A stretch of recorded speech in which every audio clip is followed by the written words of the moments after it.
Sa ngayon po ay tumutulong na kami.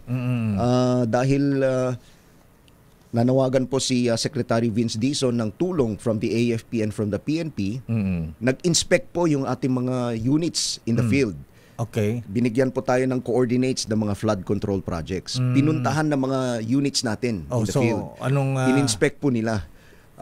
Ano nakita? Ano na-discover? Well, yung latest po na statistics na nakarating sa akin, out of the 8,000 flood control projects, I think mayroon pong mga around 60 na ghost projects. Wow. Mga ganun po. 60. Mga ganun po yung yun po yung latest na statistics na nakarating sa akin.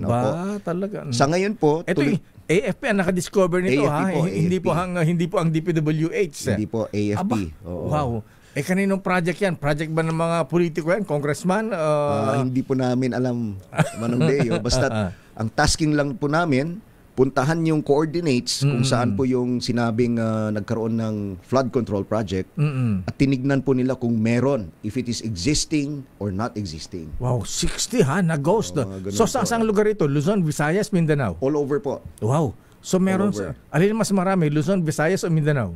Hindi ko po matiyak, Manong Deo. At meron po tayong report.